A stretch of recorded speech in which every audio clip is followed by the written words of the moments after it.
concerned enough that it conducted a review.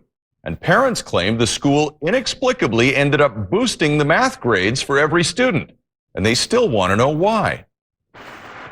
A math teacher at New Westminster Secondary is under fire tonight for supposedly failing the majority of students from a new course called Foundations of Math 11. Parents are upset. They want to know why their kids are doing so poorly.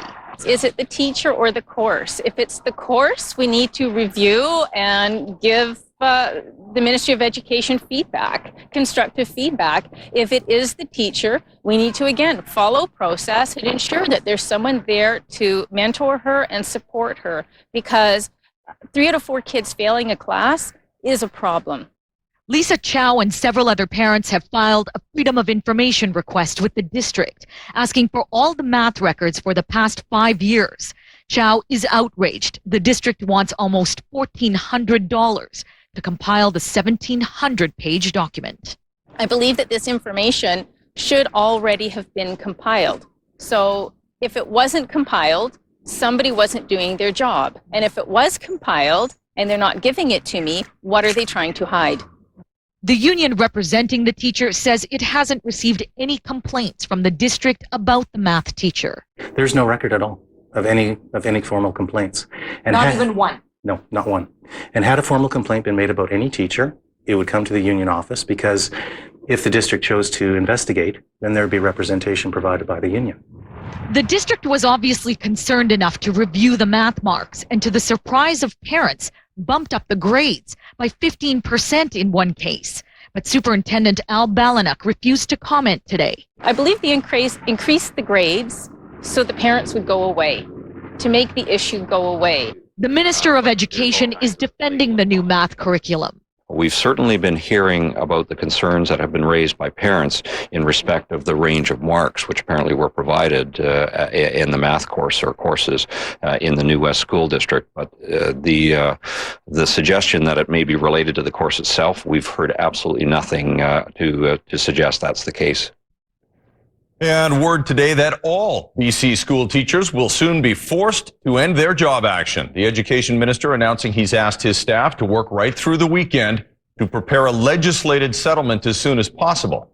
That followed a report from a senior official in the labor ministry who'd been reviewing the labor dispute and concluded a negotiated deal was very unlikely.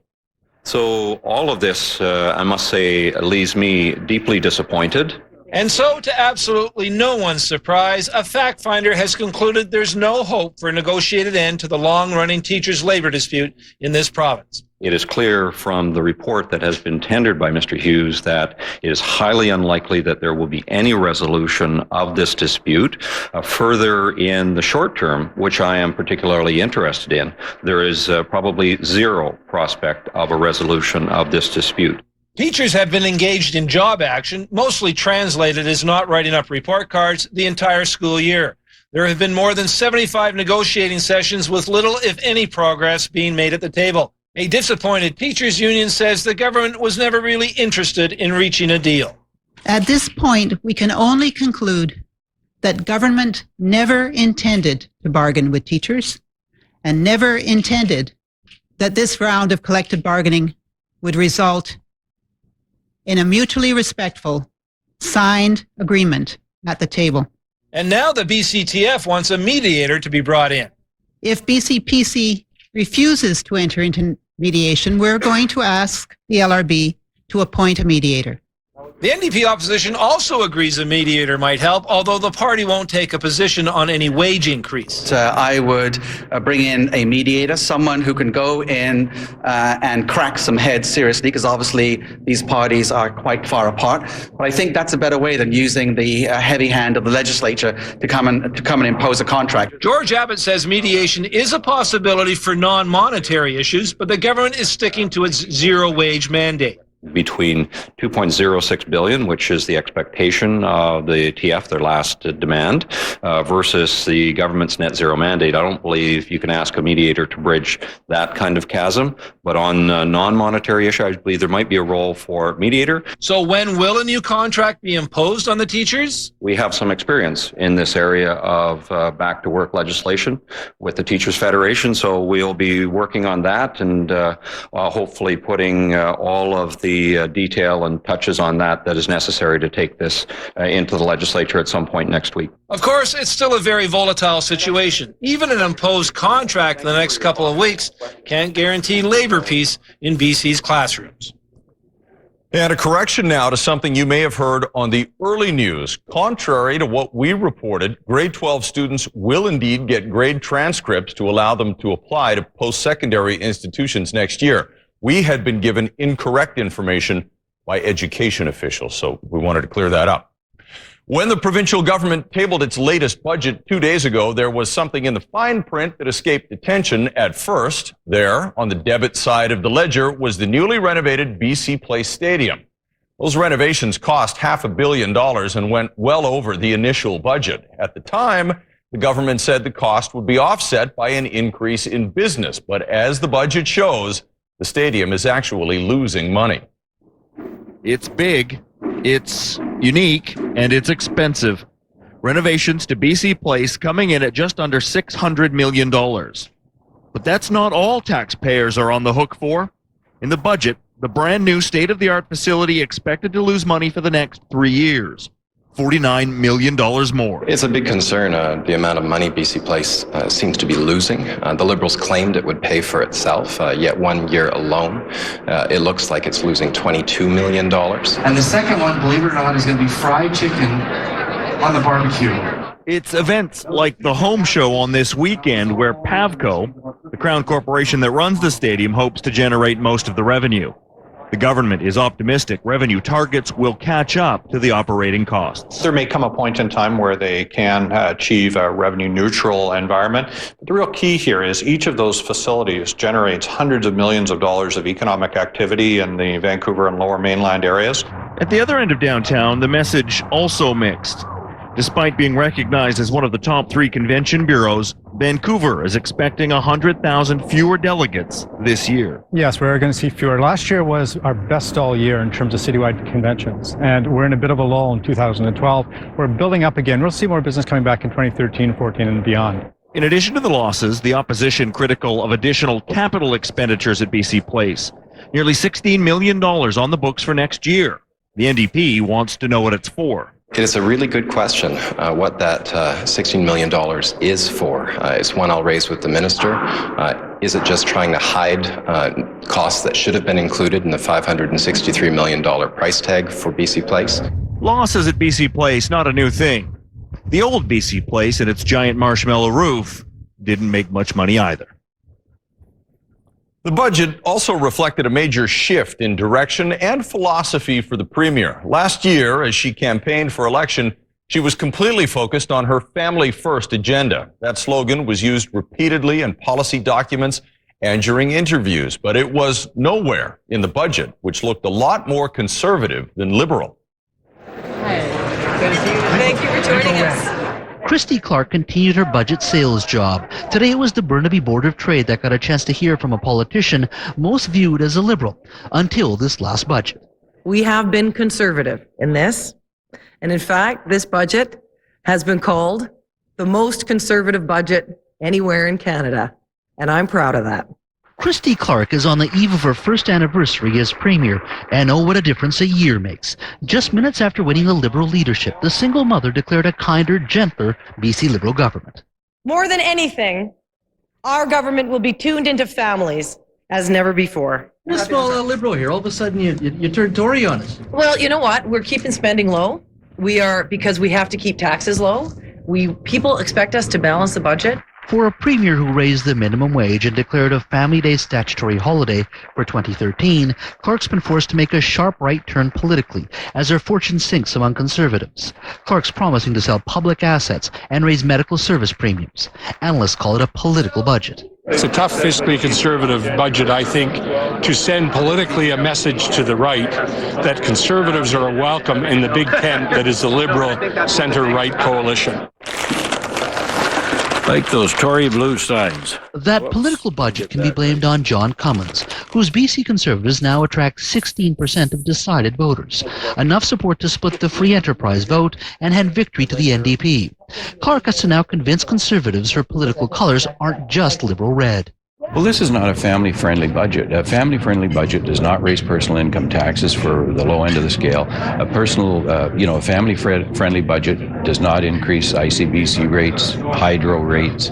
With 15 months to go till the next election, family-friendly Christy Clark will increasingly be forced to show her Tory blue colours. So Christy Clark's officially a Conservative. Do you buy in? No, I don't buy that. No, not at all.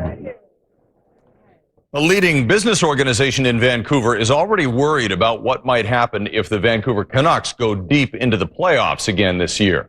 Normally, the Downtown Business Improvement Association supports outdoor public events, which draw people into the city and into shops and restaurants.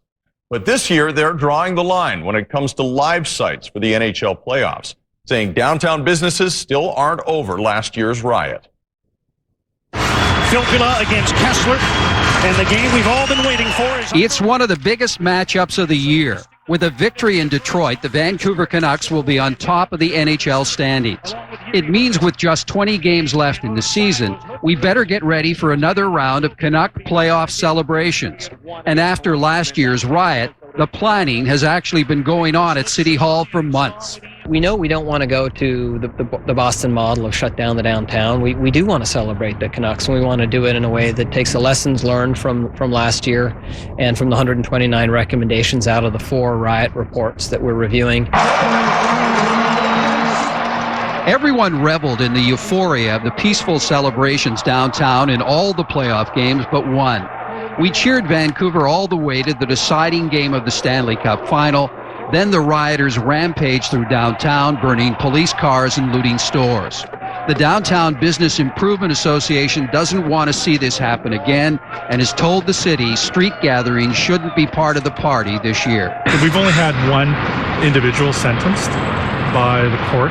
There's lots of cases that are still forthcoming, and I think we need those to go through the court system and get those under our belt. So there's a very loud message sent to individuals that you can't come and do this downtown again. Well, City Hall says street celebrations, particularly for the early games, are still a possibility. It's more likely the party will be a ticketed event, maybe in BC Place in a controlled setting indoors. What we learned from the riot reports and from the recommendations is that whatever you do, it should be ticketed and you should have controlled access.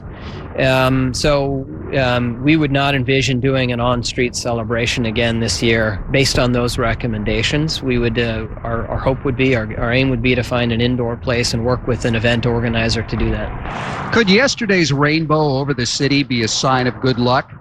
Maybe we can celebrate, avoid another riot, and win the Stanley Cup. That whooping cough outbreak you may have heard about is spreading, and Fraser Health is once again urging everyone who interacts with children to get vaccinated. The outbreak of pertussis started in Hope and Chilliwack, but is now spread to a number of other communities, including Langley, Burnaby, White Rock, Surrey, and Coquitlam. Fraser Health has 140 recorded cases, but there are probably more that have gone unreported. Fraser Health says all adults and youth who are in regular contact with young children should get a whooping cough vaccine, which of course is free. It is not how you'd expect an aging war vet to be treated, forced to pay out of pocket for hospital care. But critics say that's exactly what happened. Why was he sent a bill for $2,000, forced to sign a contract he couldn't even see? Also tonight. Oh, Canada. That was Mark Donnelly then, and this is him now. How did the Canucks' favorite anthem singer slim down?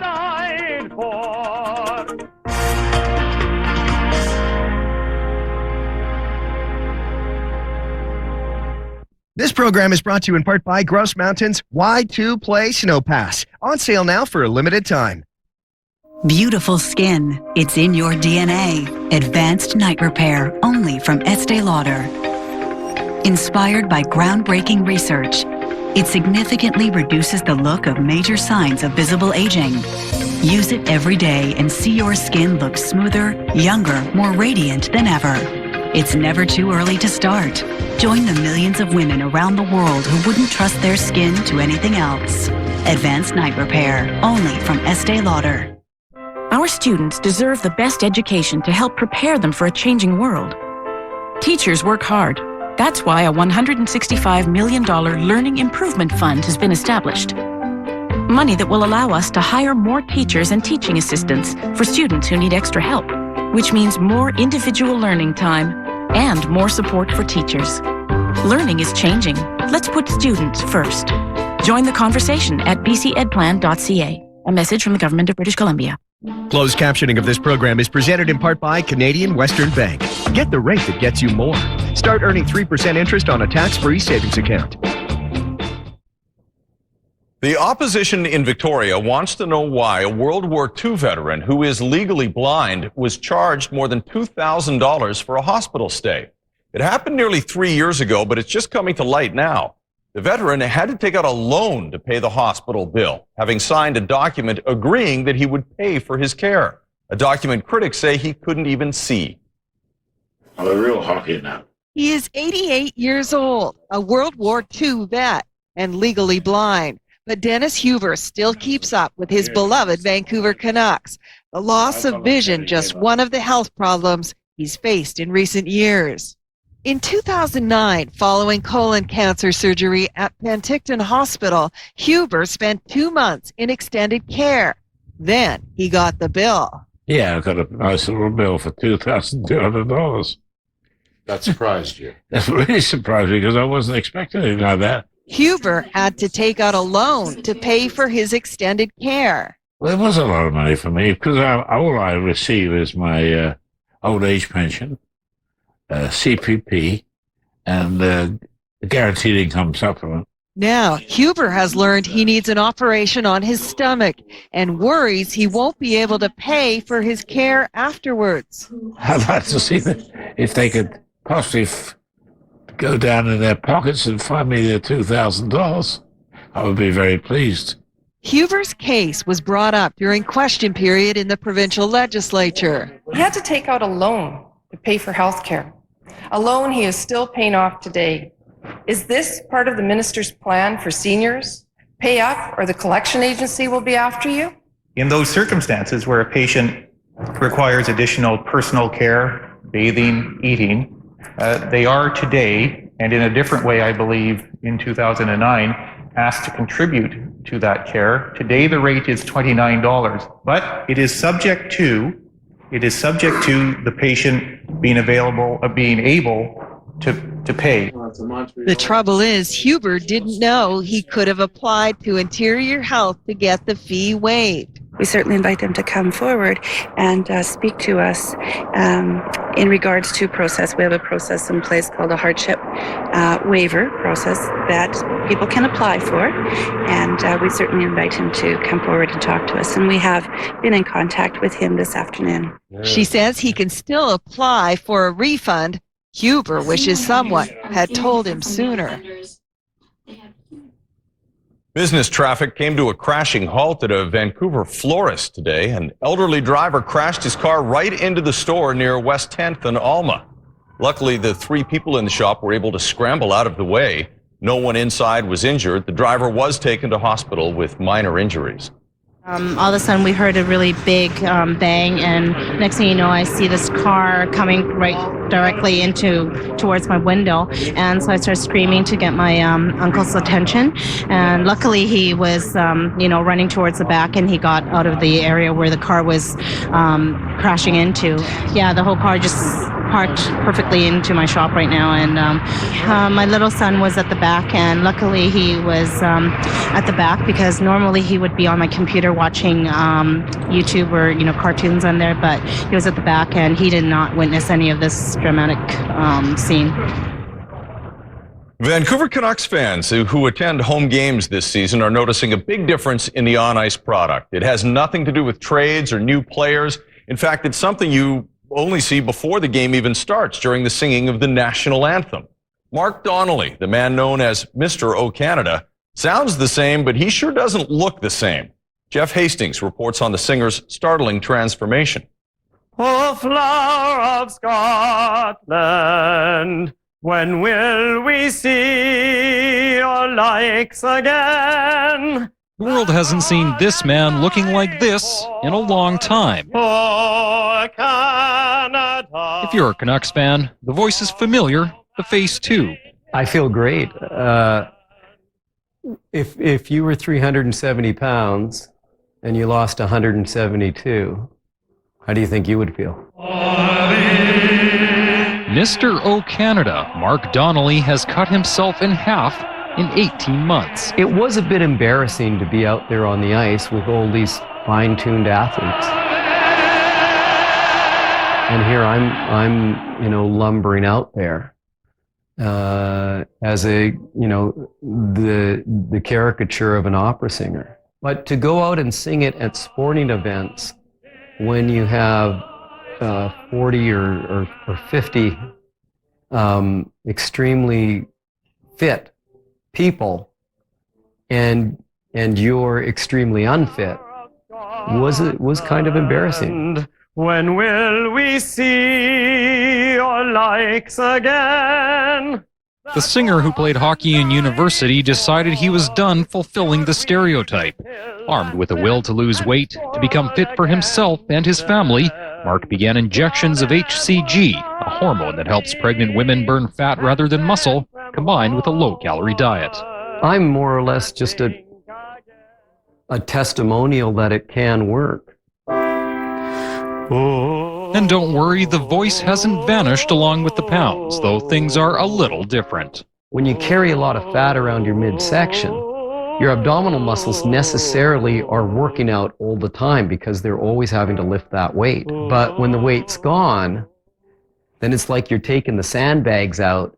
And so the muscles are not being continually conditioned by that excess weight. It was almost like, So that's what normal people experience when they have to sing. They must remain. He's sharing his story to inspire, to tell others struggling to lose weight that when they find the will and the way that works for them, it can be a game changer.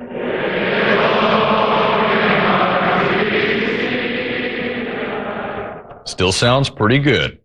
Well, you don't often think of a city as comparatively young as Vancouver as being an archaeological site, but when it's pop culture archaeology, amazing things can be uncovered. When crews tore down the old three-story farmer building at Granville and Robson, they came across this painted mural advertising a 1922 Harold Lloyd movie called Grandma's Boy. Harold Lloyd was one of the early giants of silent movies, his fame rivaling Charlie Chaplin's. The movie played at the Capitol Theater in October of 1922, and it's believed that the theater's owner had the sign painted on the wall between the demolition of one building and the construction of another. The city will take photographs of the mural, but it won't actually save the wall it's painted on. Shakespeare asked, "What's in a name?" He wasn't thinking about home improvements when he wrote it, but confusion over the name House Smart landed this woman in the middle of a renovation drama she can't escape. An old friend comes to the finder for help. I want you to find an alien spacecraft that crash landed on planet Earth. You are totally paranoid. You are totally paranoid. But will this case shake him to his very core? You gotta keep looking. Walter never stops looking. Maybe it's time I try. All new The Finder, tonight at 9/8 Central on Global. Closed captioning of this program is brought to you in part by Shaw XO. The ultimate network is here. Visit shaw.ca for more information. Meet new Superstay 14-Hour Lipstick from Maybelline, New York. Super weightless 14-hour longwear in one step. Forget heavy lip colors. Our Feather Light formula lets your lips breathe. No dragging, no drying. New Superstay 14-Hour Lipstick only from Maybelline. Introducing Inkjoy by Papermate. It writes so effortlessly, it's soon to be the world's most stolen pen. Don't. It's a trap. Find your ink joy. Escapes.ca and Sunwing Vacations bring you 4-star all-inclusive Mexico packages from as low as $7.95. Holiday is just a click away. Escapes.ca. Now, for a limited time, come enjoy our delicious new comfort foods menu at White Spot, like spaghetti and meatballs, crispy buttermilk chicken salad, our new Dijon Bigger Burger, and more. White Spot, home to great taste and comfort since 1928. Good money is changing the way you plan for retirement, measuring value not only by the dollars you make, but also how you make them. That's why Good Money at Van City recognizes the benefits of a plan that's about your financial goals and everything you care about. Because when it comes to your RRSP, you want to make sure you're making the most of your contributions. Talk to a Van City investment professional about your Good Money plan. Van City, make good money. Rob Schneider in a new comedy. I hate you. Rob, all new episode tonight at 8:30, 7:30 Central on Global.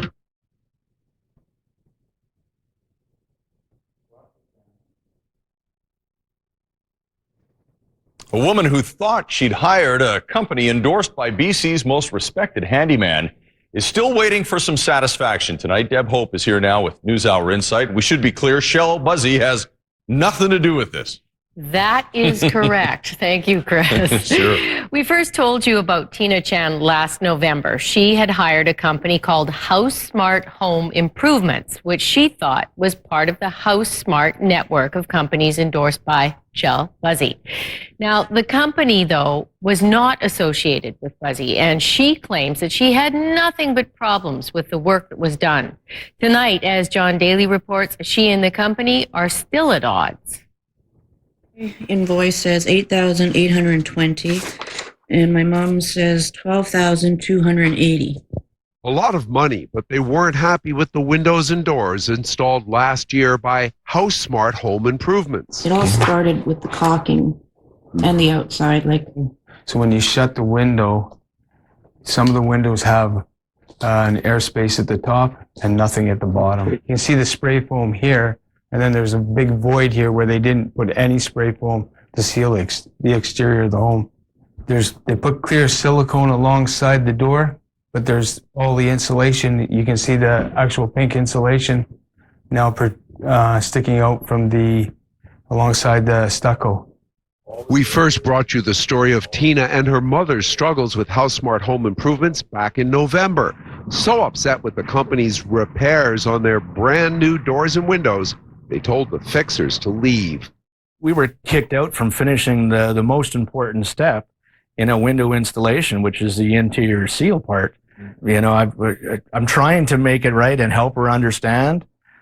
We've offered to do whatever it takes to make it right, and she's stubborn, and I can't make her happy at this point.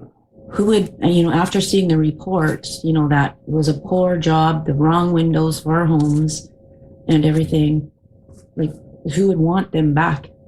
The JRS engineering report says the rebate windows are not typically recommended for houses like the Chans. JRS recommends nail-on flange windows. The report is stamped by a technologist and a professional engineer specializing in building science. But HouseSmart says it sees problems with the engineering report and wants the chance to meet with their highly regarded expert, who's not an engineer. I think he wants to dispute the actual report, is to have somebody else come in and try and pick it all apart. There's no doubt. I mean, I think it's just a miseducation thing on this, and once it's cleared up, that's why we're pushing so hard for it. She'll understand that we did a proper job, and once we finish it, we guarantee our work for life. Without a meeting with their expert, House Smart Home Improvements has told the Chans they can expect liens on their homes and a small claim suit for the $21,000 plus they refuse to pay. The Chans say after paying $2,000 for the engineer's report, they may now have to go shopping for a lawyer. And one more time, House Smart Home Improvements is not related to Shell Buzzy's House Smart, yet both of them have A ratings with the Better Business Bureau. Chris, that's tonight's Insight. All right, Deb, thank you very much. It's a stunning prediction. For the first time in 2 centuries, children born today are expected to have a shorter life expectancy than their parents. Understanding the reasons why may help reverse a troubling trend. Find out where he is now.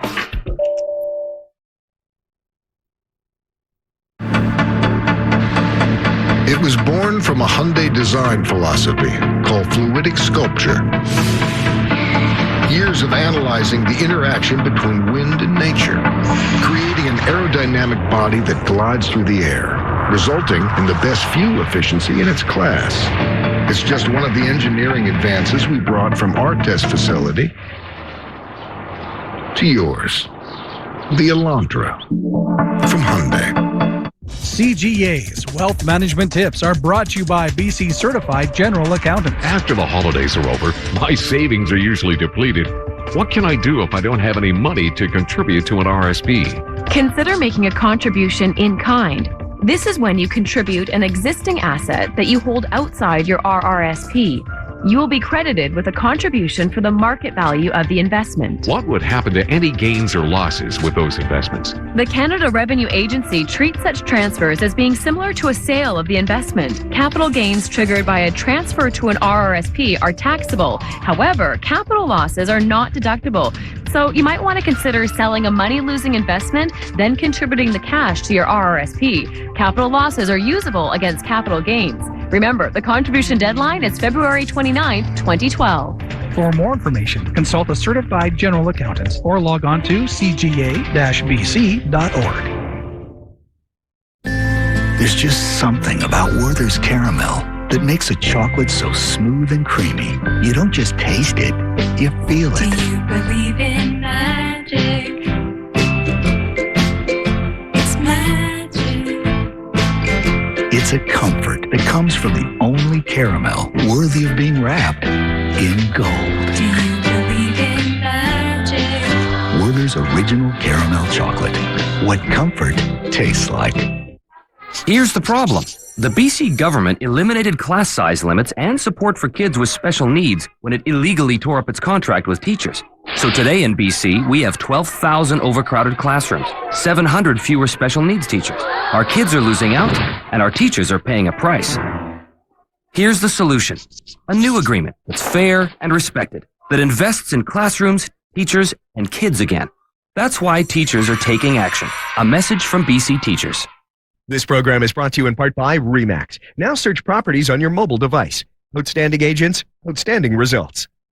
If you're like a lot of parents, you probably worry about the time your child spends looking at a screen, whether it's the computer, the smartphone, video games, or good old-fashioned television. Our children have never had more electronic distractions at their fingertips.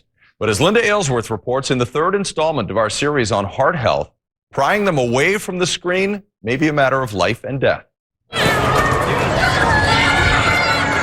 The life expectancy of today's children is, for the first time in 200 years, expected to be shorter than that of their parents.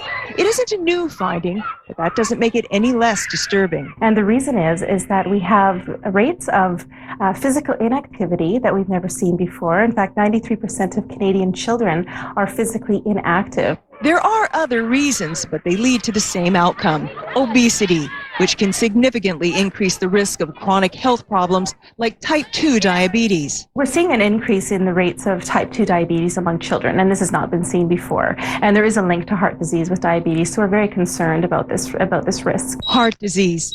The lifestyle that many of today's children lead is rushing them towards that end. There's been a recent study of 7-year-olds that show that those that were a little bit more overweight were already showing some of the other risks for cardiovascular disease. It's being called an epidemic, one that has a cure.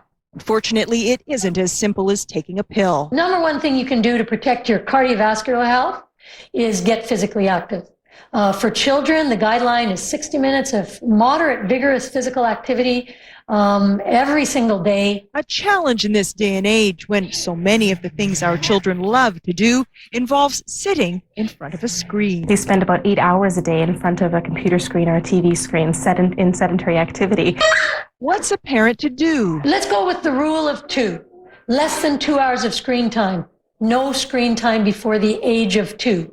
No second TV in a bedroom. Absolutely no TV or screens in their room. Another problem that needs fixing is diet. The consumption of sugary beverages is a huge problem. That includes fruit juices. They're also not eating as healthy as they need to be for optimal health. And that means 5 to 10 fruits and vegetables a day. We find that only about half of Canadian children are achieving that. We need to start preparing food together, having kids raising their food in the garden, knowing where carrots come from, getting to taste different vegetables. What you put in your body is important. Some school programs are trying to do just that. Project Chef teaches kids skills they can bring home. But changing our children's bad habits isn't easy, especially when you're working against billion-dollar corporations that market to them. There you go. You've got chocolate bars that are at our knees. Those aren't for adults to be consuming. Those are for children. They're right in the line of sight. Would you like some tea? I don't want. Well, okay. Times have changed, and so have the challenges. Fewer families have the time to prepare and enjoy healthy meals together. And the former daily ritual of walking to school, an excellent form of exercise for a variety of reasons, is going by the wayside. These days, 50% of children are driven to class. And because habits are so easily formed and so hard to break, we have to establish some really healthy habits very early on, even as early as the preschool years, where people assume children are physically active enough, and we've shown that they aren't. And that, Mom and Dad, is your homework. Good luck, because there's a lot more at stake than just grades. The Canucks are in Motor City for a huge matchup against the Red Wings. Squire has highlights for you, and Wayne is in next with snow. Yes, snow in the forecast. Health headlines are brought to you by PharmaSafe. Visit pharmasafe.com, your trusted source for health information. It's great feeling to suddenly find the clouds are silver lined when the sun breaks through. It's a great feeling to walk down the street, see the folks you meet, smiling back at you. Do you make the most of every day, whatever the season? Dinactive is the only probiotic drink with 10 billion LKCI defenses bacteria in every bottle. Enjoy life to the full. Take care of yourself every day with Dinactive. Want to get growing early? GardenWorks has lush tropical plants, colorful early bloomers, and a great selection of seeds and seed starting supplies. Plus, the right advice to get you started.